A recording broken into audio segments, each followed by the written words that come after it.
ಇನ್ನು pen drive ಪ್ರಕರಣದಲ್ಲಿ ಸಂಸದ ಪ್ರಜ್ವಲ್ ರೇವಣ್ಣಗೆ ಕಾನೂನಿನ ಕುಣಿಕೆ ಮತ್ತಷ್ಟು ಬಿಗಿಯಾಗುವಂತಹ ಎಲ್ಲ ಲಕ್ಷಣಗಳು ಕಂಡುಬರ್ತಾ ಇದೆ.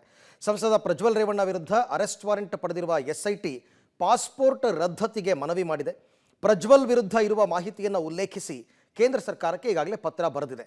ಆದರೆ ಇದುವರೆಗೂ ಕೂಡ ಕೇಂದ್ರದಿಂದ ಸ್ಪಷ್ಟವಾದಂತಹ ಉತ್ತರ ಬಂದಿಲ್ಲ.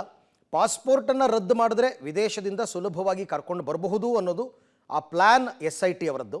ಆದರೆ ಇದುವರೆಗೂ ಸ್ಪಷ್ಟವಾದ ಉತ್ತರ ಇಲ್ಲದ ಕಾರಣ ಒಂದೆರಡು ದಿನಗಳ ಕಾಲ ಕಾದು ಮತ್ತೆ ಪತ್ರ ಬರೆಯುವ ತಯಾರಿಯಲ್ಲಿ ಎಸ್ಐಟಿ ಟೀಮ್ ಇದೆ.